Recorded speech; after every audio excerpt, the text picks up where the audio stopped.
So the title of this set of slides is Scale and Growth.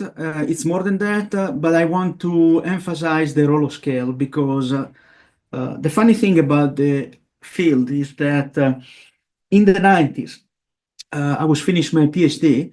The debate on the scale effect really took off and dominated the field for a few years.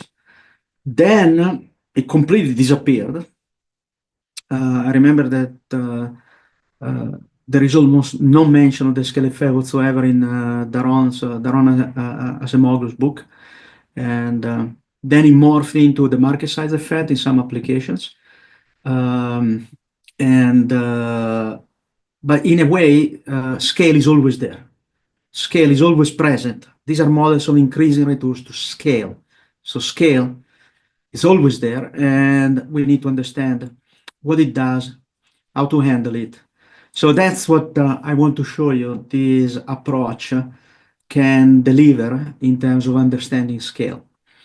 Now, scale for me is not going to be simple the size of the population. It's much more interesting than that. And so let's dig in. So as I told you, one question that consumed a lot of time years ago was what is the effect of the time path of the population? Because when people talked about the scale effect in the context of this growth of these models, they used the scale effect to wage a two-pronged attack on endogenous growth theory, the cross-sectional attack and the time series attack. So the problem was the models predict the larger countries grow faster. We don't see it in the data. The model also predicts that countries with population growth will have an accelerating growth rate. In fact, income per capita will blow up to infinity in finite time if that keeps going on. Bottom line is that, as you know, the so-called first generation growth models all had a constant population. They could not handle an exponential time path of the population, which is what we all postulate for analytical simplicity, which is what I did here. This equation is my demography here. And as we all know, is a lousy description of demography empirically, but in first generation growth models, it creates problems. Now, Michael Kramer, back then, already in 93, had alerted us to the fact that the problem is not the growth models per se, but the problem is this representation of demography. So let me connect to the question the Klaus asked. UGT. UGT, in fact, can be traced to Michael's paper on growth in 10,000 BC to today, in which he made exactly this argument. Look, the scale effect is a feature, not a bug. If you want to explain the data, the secular data that are becoming available today, the history of the world is a history of acceleration of the growth rate from zero and convergence from below to some steady state. And UGT is exactly a theory of that process. Michael identified that the components of that description to generate the process, you needed demography, model seriously, and introduce a notion of Malthusian constraints, plus endogenous technological change. And then Oded and David took that notion to the heights that we know now. So now I want to question my model, my framework, which is scale invariant, using this representation of demography, which is very questionable. And I want to ask my model, do you break down when I hit you with this representation of demography? And the answer is going to be no. Everything is fine and dandy, no problem. All right, so why is this important? Because if one wants to use an endogenous growth model to talk about things... The recording has stopped. That... Antonio, do you want to restart the recording?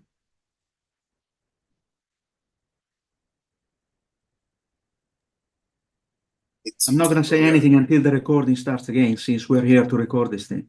Okay, I mean, I have a second recording running, so we Oh, have okay, so I keep going. we have some Good. redundancy in the system. Okay, no, that's always good. That's always Yeah. good. All right.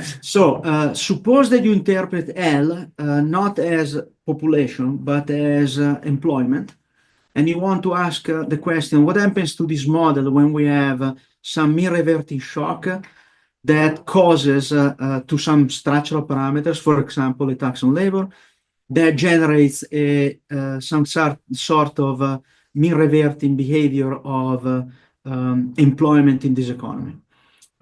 So a shock to the labor market. Then the first generation models are going to tell you that there is a one-for-one relationship between aggregate employment and growth, and you get excessive responses of the growth rate. This meeting So is being recorded. those questions are sort of off the table if you have a model with a scale effect. I mean, this is not a super strong argument, but it's an illustration of some of the things that you can fix if you take scale seriously. All right. So first thing I want to do, I'm going to feed to the model a capital lambda shock. Remember what lambda does? Lambda scales up or down the time path of the population. So if I want to have a level shock to the population, that's the way to do it. Good. Now, because I have an analytical solution, I know everything, and so I'm going to go directly to the welfare effects. Okay? So let me define delta star, n star divided by n0 minus 1. That's a percentage gap of the state variable from the steady state. This goes exactly at the heart of the question that Fabio was asking earlier. Okay? So that's the gap. Now, what happens to our welfare here?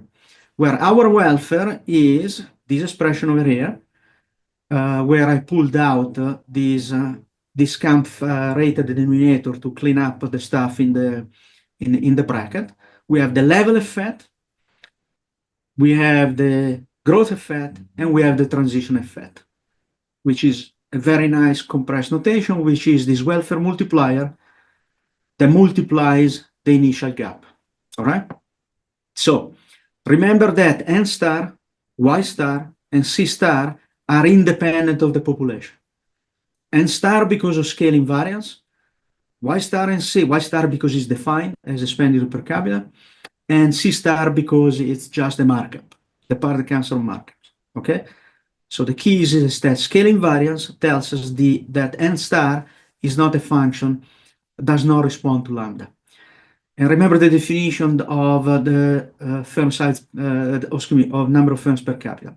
So we can write delta, my operator delta, as n star, which is just a bunch of parameters, divided by n0, which is my initial condition on the state variable, times lambda. And lambda is the object that I'm shocking here. All right? Good. Now you stare at my equation and you realize, hey, you can take the derivative here. Yes, I can simply compute du in d lambda. And then if we go through the equation, we see, okay, du in d lambda. So I'm going to get this term over here, okay, which is u star divided by lambda. Then I'm going to take the derivative inside the bracket. I get 0 here, 0 here. That's the initial condition on TFP. 0 here because of scale invariance. This is just a bunch of parameters. So the only thing that I have is the derivative of the initial gap with respect to lambda. Okay? That's it. That's the calculation. In the slide, and I can add the elements to the model, but the logic is the same. So what is the derivative du in d lambda? Well, that term that I told you, that's the Bantamite effect. It comes from that specification. If one plays with specification utility that deviate from Bantamite, then that term can acquire weight. The weight can be 0. But the important thing, the contribution of my framework is that now we get this term. Okay? Now, how does this welfare change given by the change in the initial gap materialize? Well, that's the answer to the question that we were discussing earlier. When you shock the system, you change the initial condition, you displace the economy from the steady state, and then the economy returns to the steady state. And I have equations that tell you how the economy returns to the steady state, That's the path of the state variable. And I have equations that tells you how the growth rates, the components of TFP, return to their steady state. Okay, in terms of growth rate. Now, because of a temporary change in the growth rate of TFP, growth acceleration, growth deceleration, that translates into a permanent change relative to the baseline in the level of TFP. This is a property some people call hysteresis, and it's one of the fundamental contributions of endogenous growth to macroeconomics that is still under appreciated, but the many colleagues in business cycle macro are starting to appreciate. And so now it's quite, it's becoming more and more frequent to see business cycle, macro business cycle models that incorporate an endogenous growth component and make explicit the fact that, think about the literature on the welfare cost of business cycles. That literature understood very early on that if you want to somehow increase the quantitative assessment of the welfare cost of business cycles, you need to get business cycle models closer to having something like an endogenous growth component, really endogenous TFP component. So that's what this does. And remember, these statements are always relative to the baseline case. Okay? So the experiment here is always take an economy steady state, shock it. The beauty of the shock lambda is that because of scale invariant, it's a shock that displaces the economy from the steady state, but then the economy returns to that steady state. So in this scale invariant model, a shock to lambda does not change the steady state. So this is quintessential sort of impulse response macroeconomics that we do all the time in other applications. Can I do a shock that changes steady state? Of course. It will change, not only give me a delta, it will change G star. I can do shocks that change Y star. Of course, I can do everything I want here. All right. And remember that that's the integral of the path. Okay. So these statements are welfare as the present discounted value from the perspective of time zero of moving from the baseline path to the new path generated by the change in the environment. Okay, by the shock. And this is a permanent shock. So if I plot lambda against time, I get the traditional step function of permanent changes in the environment that are the shocks that we study in growth economics. Now, as you know, in macro, business cycle macro, the shocks tend to be something very different. They tend to be deviations from a baseline value of an object that then returns to that baseline value. So mean reversion. Because of the simplicity of this model, I'm going to do exercises with that kind of structure here. All right, so, and this is, we can say some more here. For example, in fact, I wasn't clear about this point, but when I constructed this example, I did not start my economy in steady state. This calculation, I can do it for a generic N0. So I can shock an economy that is not yet in steady state in this capital lambda dimension and see the change in wealth. Okay, that will mean compare two paths that are converging to the same steady state because different lambda doesn't change the steady state. Okay, and that's how rich this thing is. Now, if I shock an economy that is already in steady state, I have even more structure and things are even simpler. Because delta, the displacement of the steady state of the state variable from the steady state, in fact, becomes exactly, remember that delta is defined as the percentage gap, then the percentage displacement of the state variable from the steady state is exactly the percentage change in the population. Why is this? Because of the very result that gives you scale invariance. In this model, in steady state, the number of firms is proportional to the size of the market, which is proportional to the population size. Okay, and so this is an even simpler, I get an even simpler representation of a welfare calculation. And again, the engine under the hood giving us this changing welfare is that this displacement of the economy from the steady state initiates a growth acceleration or growth deceleration, two components, and both components of TFP growth return to their scale invariant steady state. Okay? So, and these are the equations that describe that transition. So this is the rate of firm growth. Y star is always constant throughout this transition. I have n of t, the state variable at the denominator. If I substitute in the solution for n of t, I get exactly the impulse response. I get firm growth as a function of time, which is the impulse response. And I can do the same for the other component of TFP growth. So that's what's under the hood. Now, a summary measure of this, going back to older growth economics, I can construct a summary measure of the TFP growth acceleration. Log of TFP today minus log of TFP at time zero divided by T interpreted as the time series sample size. And then that is G star, trend growth, times a term that reflects the transition. Strictly speaking, this looks a lot like a growth regression. I don't want to push the point, but that's pretty much how it is constructed. And again, if I shock an economy that is initially in steady state, I can actually show that the initial displacement, the initial gap, is in fact equal to the percentage change in expenditure per capita caused by the shock that I'm feeding to the economy. Okay? And then this, if I have a sample size, then this becomes just a constant, and that's what I get. So this is the average growth rate of TFP along my transition. Okay, over a period of time 0t. That's what we can do here.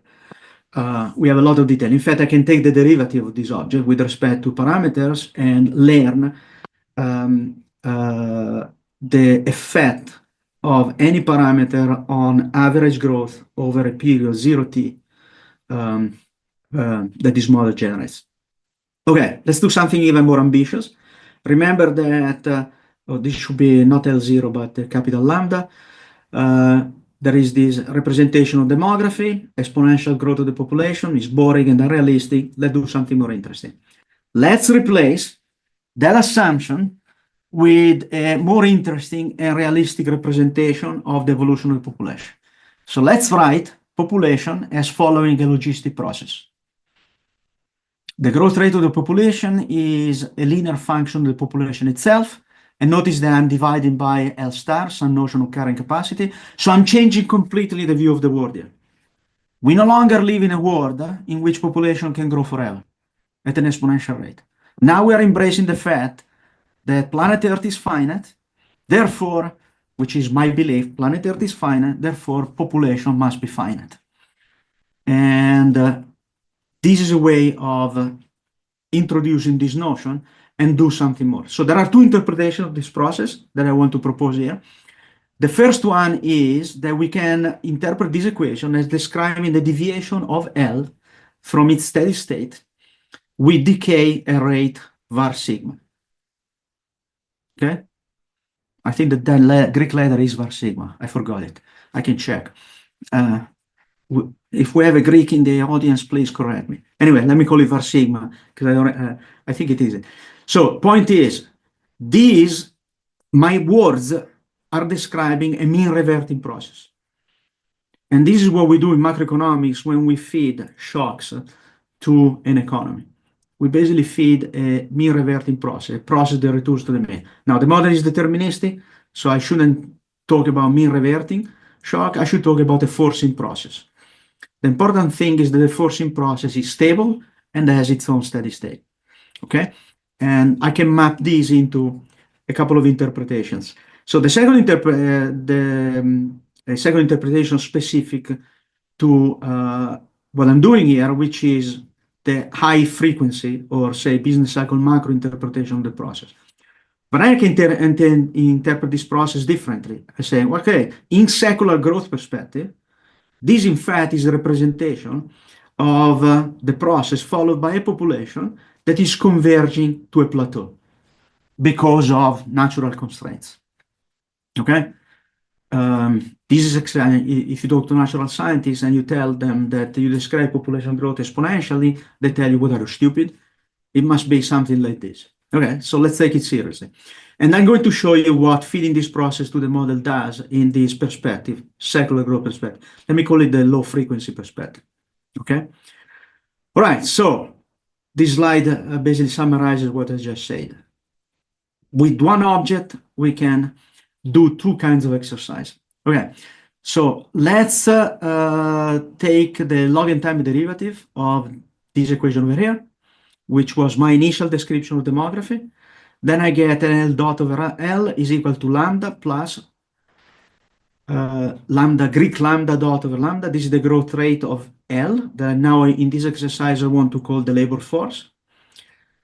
The labor force grows according to lambda, some kind of demographic parameter, and then it grows according to this scale factor. Remember, the lambda is in front of the equation, determining the scale. And I want to write the scale factor itself as following my logistic process, all right? Then I can say that the scale factor basically plays the role of exogenous shocks to labor productivity, exogenous technological progress, exogenous whatever that drives the productivity of labor, because now I can interpret lambda as something that makes labor more effective. Okay? Good. So we are in business cycle macro kind of domain. Now, if I set lambda equal to 0, shutting down this channel, then essentially I'm working with this representation, but now I'm interpreting the equation as a temporary shock to the productivity of the workforce in my economy for purely exogenous reasons. And I can ask, how does my economy respond to this kind of shock?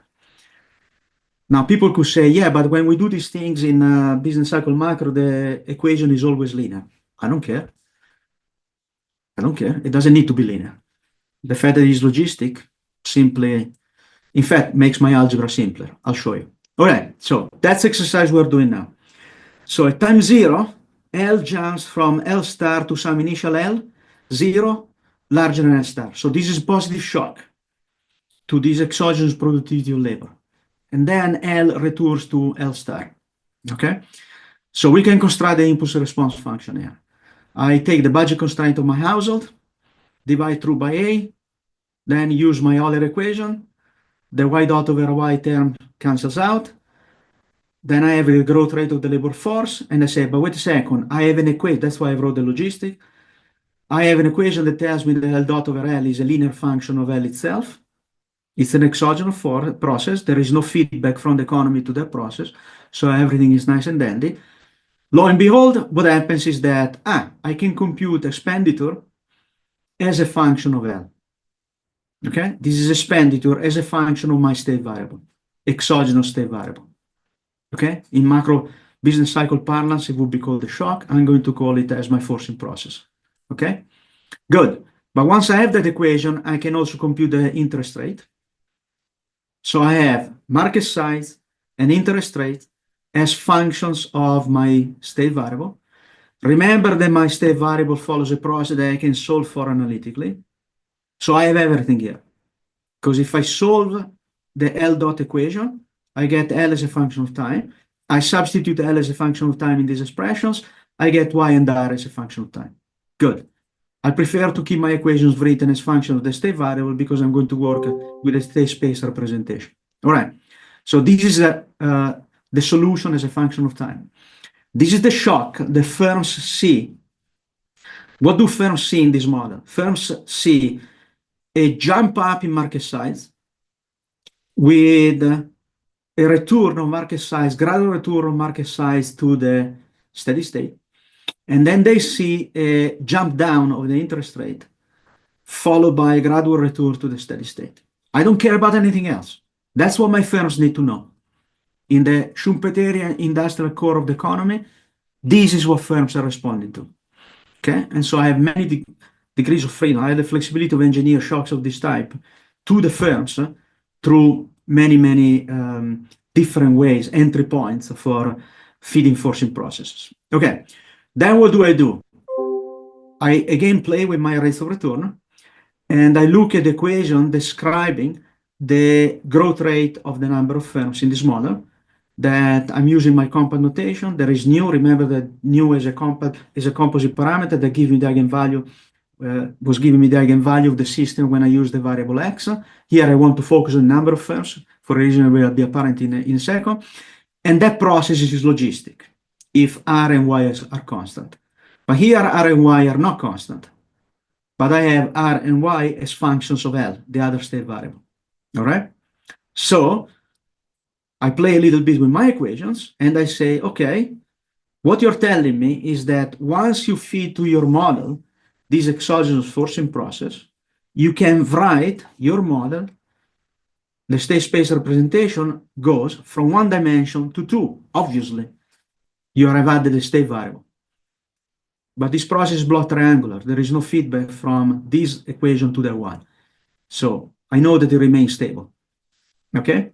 So, but the important thing is that I can write the n dot equation as a function only of n and L, my two state variables, and then I can construct phase diagrams like this. So I get two cases. The first case is, remember that we are engineering here a positive shock. L goes up and then returns to its long run, to its steady state. So that's a displacement to the right, holding n constant at n star. And then what do my dynamics tell me? That the path has to be like this. So in this case, I have that in response to this positive shock to the labor force hidden under the hood, to the productivity, exogenous productivity of labor in this economy, then I have an acceleration of the net entry rate. The number of firms is growing. Then I have the usual inversion, returning to the steady state from above. Okay? If I told you that this graph has L on the horizontal axis and capital on the vertical axis, say, yeah, that's what happens in the neoclassical growth model. Absolutely. Good. But here we also have an opposite case.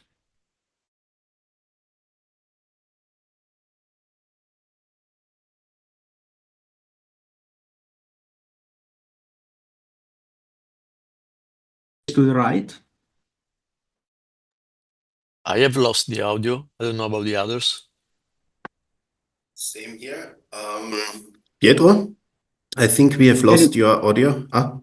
Can you hear me? Now I can hear you again. Okay. So I don't know what happened. Well, it does happen occasionally. All right, so let me repeat what I was saying. Displacement to the right, but in this case, the initial response is that the gross entry rate goes below delta, the exogenous exit rate. So we have the number of firms start shrinking.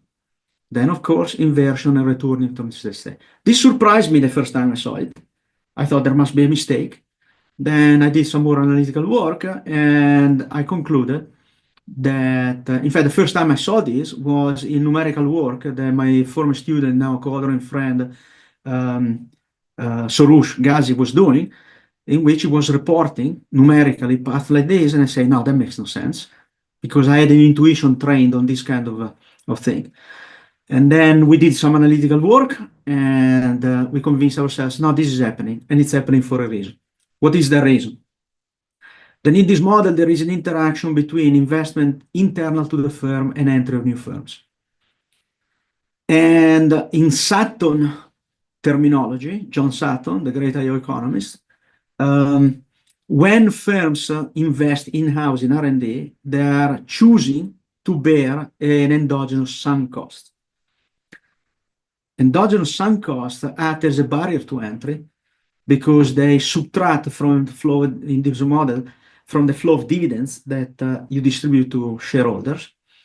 And so if the response of the economy is an escalation of investment by existing firms, then under no arbitrage, there can be, and in fact, in this parameter configuration, you get that there is a slowdown in gross entry that results in net exit for a period. Remember, the net exit gives a margin of potential negative productivity growth here. So that's what's happening here. If I shut down investment by firms, I get only the panel on the left, case one. Case two exists if and only if firms are investing internally. All right. And that's the key thing. when the market size shoots up, there is a huge incentive to invest internally, given market share. The interest rate shoots down and then recovers. So my shock is telling firms invest more from both sides of the ledger. Say you're operating in a temporary larger market with a temporary lower interest rate. Invest like hell. Therefore, you're telling shareholders, I'm going to invest like hell, so expect a lower dividend, and that discourages entry. That's what's happening here in terms of economic forces. And again, I have the time series solution, the impulse response associated to that equation, because I have the solution for my, as a function of times for all the endogenous variables entering the expression over there. So that's what's happening here.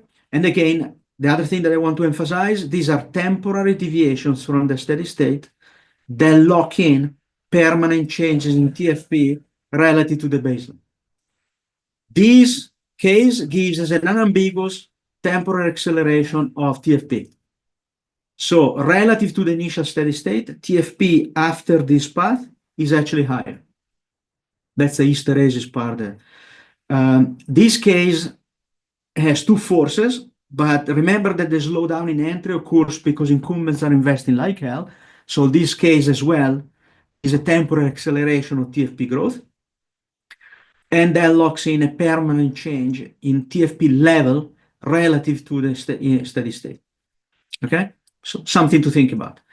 And again, we have the analytical solution for this kind of thing.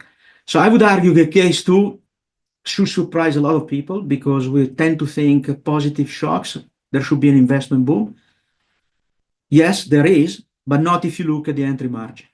So if you live in a world where the only form of investment is entry, that result puzzles you. But in fact, in the world, it cannot happen. But in the context of this model, everything is totally clear. You need to read Sutton to fully understand it, though. I mean, that man made a contribution to economics that is amazing. All right, so this explains in words the things I just told you. Now we can say more analytically because we can rewrite the equation describing the rate of entry in deviation from the steady state. And then remember that n star is equal to n0 by construction because that's a state variable that is not subject to a shock. It's the other one that experiences the innovation in the language of impulse responses. And so what happens then, I can compact, write in compact notation my equation. Notice that in this expression, at time zero, because all I need to know is whether the initial at time zero, investment in entry goes up or down. Okay, all I want to do is sign n dot over n at time zero. So that's why I have only time zero stuff here. But then this equation is basically telling me you have an analytical condition. You're simply asking the sign of the expression on the right-hand side. Okay, so then you play with the expression on the right-hand side and you reduce it to this parametric inequality, in which case one occurs if what's on the left-hand side, the initial innovation, the magnitude in gross percentage terms of the initial change in your forcing process. Okay, that's the height of the shock to that variable. And then on the right-hand side, you have parameters of the model and key this var sigma parameter here and here that gives you the rate at which L returns to its steady state. And so you get that the two cases essentially say, I get one case when the initial displacement of the workforce is large and var sigma is large. So the returning, the decay rate is high in that in the stable process.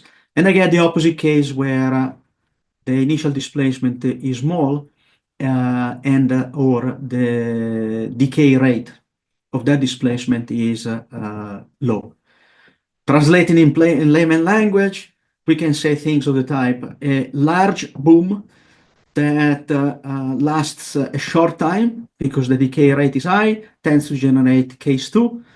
A small boom that persists for a very long time because var sigma is small tends to generate case 1. That's a kind of statement that you can extract from these models. Okay? So, but you can do more. Let me introduce, in homage to another great economist, Ned Phelps, in his book Structural Slumps in 1994, one of the most insightful books I've read in my youth.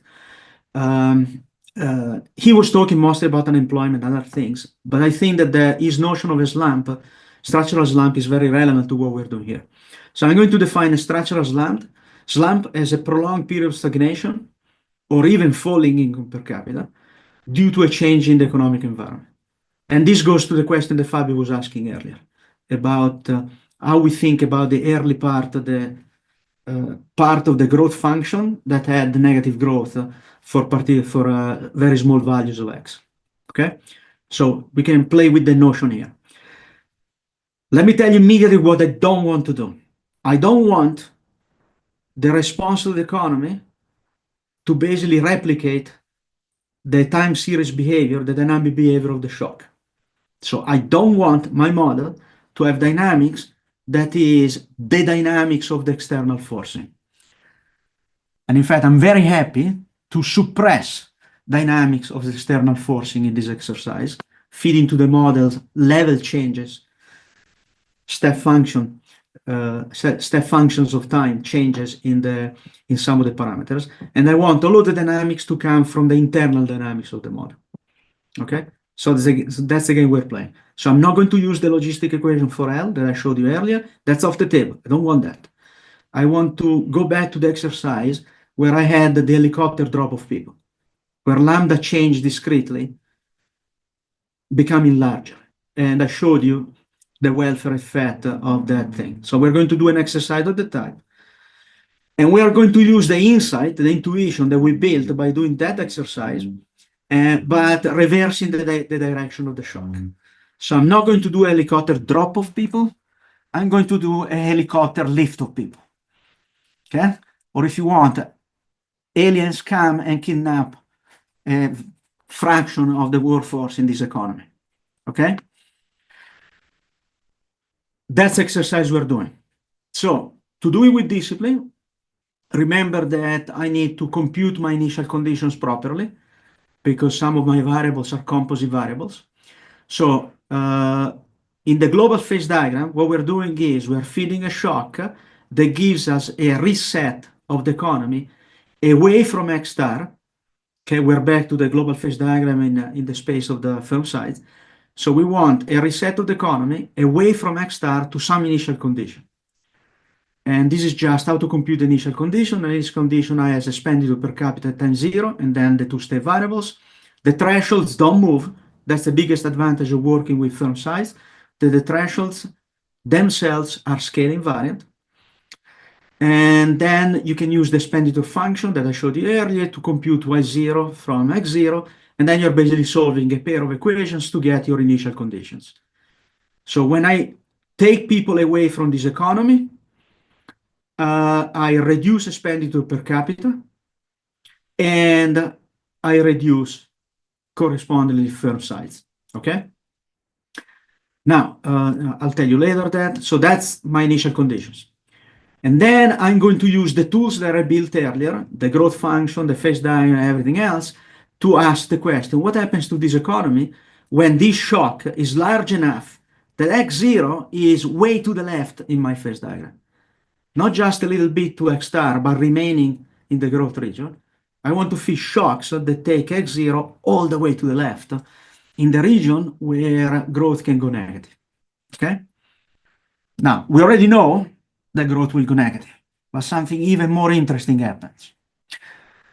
So if x0 is so low that it goes in the no gross entry region, the first region, then at time 0, another very interesting thing happens in this model. The reason why nobody's willing to enter in this economy is because the free entry condition doesn't hold anymore. But remember that the free entry condition on the left-hand side has the stock market price of firms. Okay? So how can the free entry condition not hold? It's because firm size became so small that the stock market price of the firm now is beta times x0, which is less than beta times X star. We agree on that? Good. What I just told you is that there is a stock market crash. When I hit my economy with this shock, the stock market crashes. N doesn't change, but the N firms are operating in a market that is too small given their number. And the only way this economy can restore, so firms need to restore profitability, and the way to do it is through a process of net exit. Or, yeah, through a process of net exit that then brings us back to X star. But in that process, at time zero, what happens is that the stock market valuation of firms crashes. So we had a stock market crash. And again, that's due to the fact that the market is too small because we lost a bunch of people, and the number of firms, therefore, is too large. So the economy needs restructuring.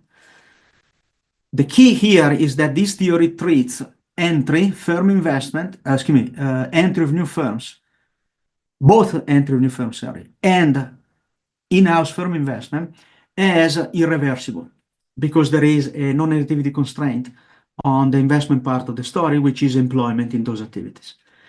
And so what we're seeing here is a manifestation of the fact that this economy has some costs driving the activities that are invested. So we're in that. All right, so at time zero, there is a collapse of the economy, and I told you that the collapse is associated to a stock market crash. I was excited when I first noticed this problem of the model, saying, hey, I can get a collapse of stock market prices without destroying capital, like we typically do in models of other type. So there is the collapse and then the recovery. The recovery is basically run the equations as I solved them already with that initial condition. So when the economy is in region 1, I have a differential equation that I solved governing the time path of firm size. And remember, firm size there is rising because firms are dying at some exogenous rate. Okay? And that's it. But that's a very, very limiting situation in which we are. So now, of course, I could write down a model with endogenous exit or other things, blah, blah, but that's not the model we're playing with here. So people should be free to write those kind of models. Filippo is closer than I am to giving his paper to write those kind of models. But here the story is that restructuring means firms need to die at some exogenous rate. There is no formation of new firms.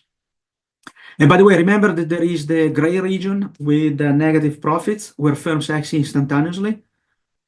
Okay, so I'm doing the dynamics here when x0 is to the right of x min. Why? Because if the shock is so large that x0 goes to the left of x min, there is immediate exit firms. And then the initial condition will be x min itself. That's why I'm not worried about endogenous exit, blah, blah. It's already there. Not as an optimal stopping problem, as an equilibrium mechanism, but it's there. All right. Now, because I have the solution of the model, then I calculate how long the economy stays in this region 1 configuration. Okay? So it takes Tn periods of time. What is Tn? The solution that I calculated earlier. It's governed by the rate at which firms exit, the growth rate of the population. So here, population growth helps you restore faster firm profitability because it gives you dimension, an exogenous dimension along which the aggregate market size grows. And then you get the log of a bunch of parameters. Look how few parameters I have in this expression over here. Because all of the other activities have shut down. Okay, so this is extremely simple. Okay, then at this date, the economy enters region 2.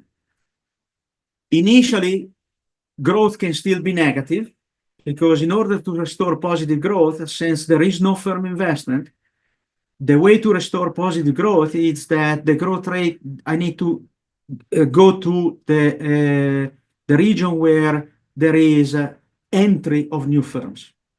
Okay? And so net entry of new firms. And so, again, I know everything, so I can compute a threshold of firm size x sub g when growth goes from negative to positive.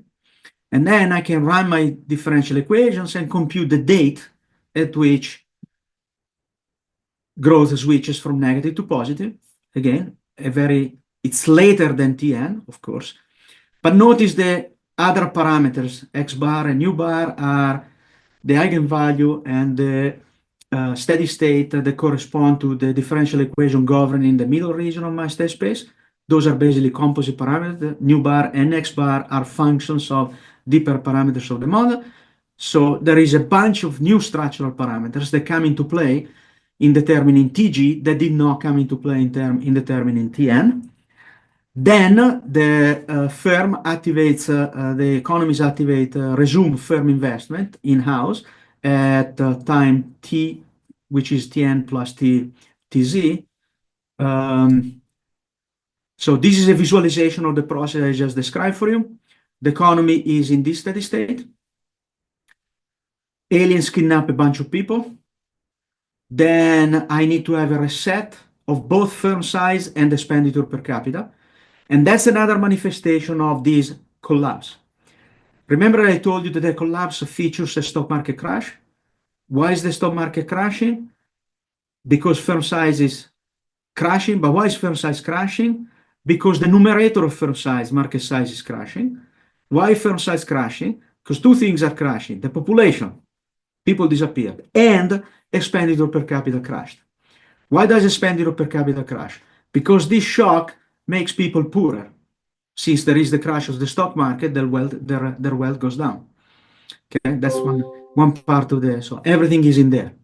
That's what happens. So this dashed line tells you the collapse to the new initial point for which my economy recovers. Then there is period one of the recovery in this state space, which is that again there is no investment in new firm, in entry, no investment internal to existing firms. This recovery is completely governed by the rates of exogenous rate of exit firms and the rate of growth of the population. Then here the economy reactivates firm entry. I'm back. Here we are back to the free entry condition. The stock market, so to speak, has recovered because wealth is back to being proportional to expenditure. Then the economy moves on the horizontally on the Y star line. Then at this point, the economy reactivates firm innovation, and then the economy returns to the steady state. Okay, and using the growth function, this is the answer to Fabio's question. Because your question earlier was, how do we get to the left portion of the phase diagram? Well, I did it here just by hitting the economy with a level change in one of the parameters describing the economic environment. I chose a scale parameter because my economy is scale invariant, so that makes the exercise much simpler. And so the whole thing is that there is a reset of the economy to this point over here, but that's in this graph we see the growth behavior of the economy, but it's reductive. This is the real story, because that reset in fact involves a bunch of other variables, because everything in the macroeconomy is interconnected.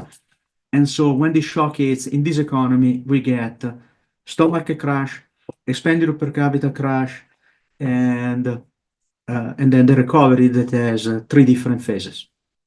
All right. I don't think I have it in the slides now, but in the book I'm writing, I have another exercise of this type where the shock that I feed to the economy to generate this kind of dynamics is a change in the elasticity of product substitution. That's a structural change, level, step function, kind of change that says for some reason, firms lost market power. You can think of a bunch of technological, institutional reasons related to regulation and other things. So you can construct examples of this type. Now, the beauty of that exercise is that the model is not scale is invariant to the price elasticity substitution, which is a key driver of price competition. And so in that shock, you have a collapse of this type, followed by a slump, structural slump, as I define it, according to Phelps. But the economy does not return to the steady state. In fact, goes to a steady state that exhibits higher growth, a higher growth rate. Okay? So it's a very roundabout fashion way of obtaining a permanent acceleration of the growth rate, the structural reform. And models of this class illuminate that the tools that you use to pursue faster growth can have short-run temporary effects that are highly undesirable if you don't think things through. Okay. Now, let me go to the last exercise that I want to do in this set of slides. And this goes to the Klaus question, how these things relate to UGT type of thinking, the secular growth kind of question. So let me show you what one can do with this framework. So I'm going to call this the secular view. So remember that I played around with the logistic process representing the evolution of the population. And I interpreted it saying, look, this is the way we should write equations representing population because of natural constraints and other things. Now let's bring in another thing that we know about population. The population experienced a demographic transition. So that the growth rate of the population, in fact, is not a monotonically decreasing function of population itself, like in standard logistic dynamics. The growth rate of the population is a hump-shaped function of the level of the population, if we take seriously that notion. So let me multiply the right-hand side of my equation by L. That gives me a hump-shaped function that has a well-defined maximum, okay, of the growth rate. Okay, so I'm writing down a process, totally exogenous, that produces a time part of the population that has the qualitative features of what we now know we see in the data. The big population growth spike and the fact the population level is a gigantic S-shaped path that is plateauing. Okay, and in principle, the equation allows population growth to go negative if there is overshooting of the steady state, depending on how you play with this equation. So let's take the very simple case. Population is following a process, unidimensional, such that the growth rate of the population initially increases, peaks, and then comes down, and it will come down to zero, because this is an equation describing population subject to a carrying capacity constraint. Good. Now I want to feed that time part of the population to the model to see how the economy responds to that forcing. Okay? So this is an exercise in the domain, old-fashioned domain. Demography is exogenous to economics. You take a representation of demography, you feed it to an economic model and see what happens. As many of you know, it's very easy to microfound with endogenous fertility theory equations that represent population dynamics of this class, but they are where population is an endogenous economic variable. Klaus has done stuff on this. I've done my work on this with Simone Valente, et cetera, many other people. And UGT is essentially that kind of thing. All right, so now that differential equation, in fact, is a closed form solution. It's funny looking because you can't isolate L on the left-hand side, but you can isolate time on the left-hand side. So that's still a solution of differential equation. Important thing is that the differential equation has a time, a date, when the demographic transition occurs. Now, reflecting on the work that Maurizio and I have done, this is a great equation because I can calibrate the parameters of my equation from the data if I claim that I know when the demographic transition occurred. Okay, so that's an interesting thing to know. And in fact, one could use this observation to calibrate L star. And people are writing books on L star, how many people can the Earth support, et cetera, et cetera. There is a very large literature on how we quantify this carrying capacity constraint. Okay, so for this exercise, I'm going to set the axis shock to 0 because in this exercise, I don't care about, it's not particularly insightful to think that at the beginning of time, TFP was negative.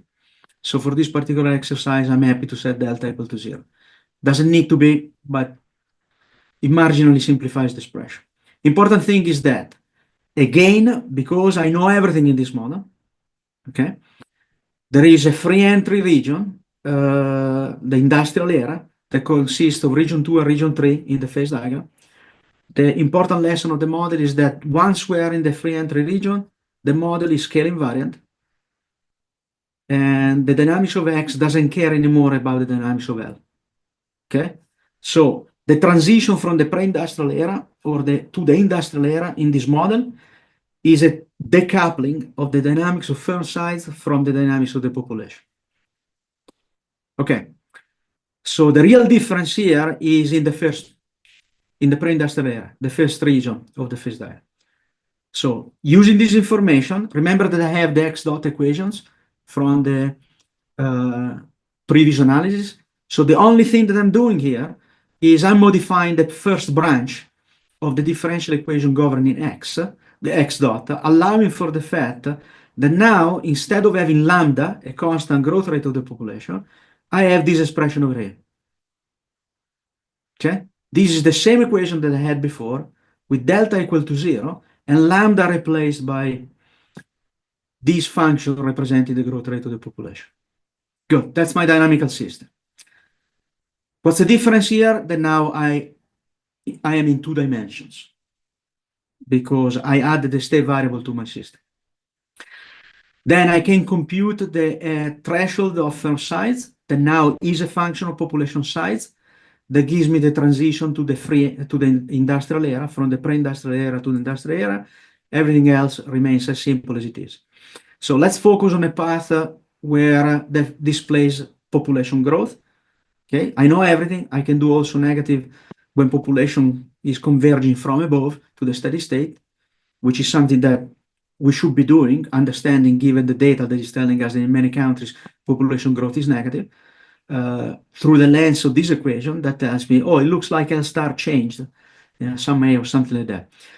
But let's focus on the region where population, on the case in which population is growing. That's a phase diagram that I obtain in LX space. So these are trajectories that I can construct. This is a trajectory that intersects the boundary x sub n of L. This is the time, the moment in state space, the point in state space where the economy transitions from the pre-industrial era to the industrial era. Afterward, it keeps growing. Then if I change initial condition, I get a different trajectory. So given initial condition, the model is globally stable. I get a bunch of trajectories, all of them entering in finite time the industrial era, and all of them going to X star, L star. All right. Now here is remember that in the model with exogenous population growth, what gets the economy out of the pre-industrial era is that process of exogenous population growth. Granted, there is also the exit of firms part, but the dominant, in terms of a theory with delta equal to 0, with no exit shock, then it looks like the industrial evolution happened for exogenous reasons. That's always been a weak point in that interpretation of these models. I always told people, look, you can do 2 things here. You can make a population growth endogenous, and then you get your transition to the industrial era, or you can stop feeding a path of constant exponential growth of the population to the model. Because what the theory tells you is that what we need is a period of rising population. So we need a burst of population growth, not permanent population growth. And that's what this equation is doing here. The dynamics change all in this sense. I can construct a trajectory, the blue line, that is tangent to the boundary, call it the industrial evolution boundary, okay? And then keeps going straight. Then I can construct a line from the tangency point, because I know the differential equation governing the dynamics when I go in the, and then I can mark in blue the portion of the boundary of call it industrial evolution boundary to the right of this point. And then I can call the blue locus that I just constructed a watershed trajectory. In fact, mathematically, it's a separatrix, okay, that tells me that the phase diagram now has two regions, initial conditions above the blue line. All of them give me, if I start below this boundary, give me a transition from pre-industrial to industrial era. All of them go to the same steady state. But if you start below this blue line, then given initial condition, you follow a trajectory that converges to a point with L star constant. And notice that here I have path dependence because the height in the x dimension that I reach depends on the initial condition. And the model tells you why. Because in fact, the faster your population converges to L star, the shorter time you spend in a phase of population growth and market expansion, and so the smaller are going to be your firms in the terminal equilibrium. In the language of modern growth economics, these are all stagnation trajectories. Okay? Because the only growth that these trajectories exhibit is firms are moving down the average cost curve. Remember, the firms have a fixed operating cost due to the growth of the population. But these trajectories never give you the industrial revolution. So these are poverty traps trajectories. Good to know, because that's essentially consistent with what I've always thought. The population doesn't need to grow exponentially forever. All I need is a burst of population to get the engine growing, and this is exactly doing it. So what's a policy lesson that one can extract from this diagram? You can say, wait a second, your model has parameters all over the place that determine the position of this boundary. And in fact, parameters can also determine the initial condition, because remember that the x, the numerator, has market size. And initial market size is to some extent subject to policy action. Okay? So both the initial condition and the position of this boundary are determined by parameters that map into things that are relatable to economic policy. And so if a country finds itself on a trajectory of this type, that country can engineer a shift, a reset that puts it on a trajectory like this, for example. Okay? That can be done of course, horizontal movements is killing people. You don't want to do that. So you want to engineer either vertical jumps for given L, or you want to change the position of the boundary. That's a policy that I would recommend studying. Policy that change the position of the boundary. So they bring the boundary down so that if you are at any point on this trajectory, the blue line ends up below you, you do the structural change, and then you take off in that dimension. If you want this graph, now that I think about it, illuminates a little bit, gives an interpretation of things that happen in countries like China and India, that where they engineered changes that jump-started a growth acceleration given population, and they look like countries that were stuck in trajectories of this type, very large population, no growth, etc., etc. So that's one margin that. Okay, in the interest of time, this slide just summarizes in words what I told you, and using the tool that I call the growth function, you can basically take the trajectory of x generated in that phase diagram, feed it to the function, and get the associated time path of the growth rate for countries that make the transition to the industrial era. And that's all I had for you today.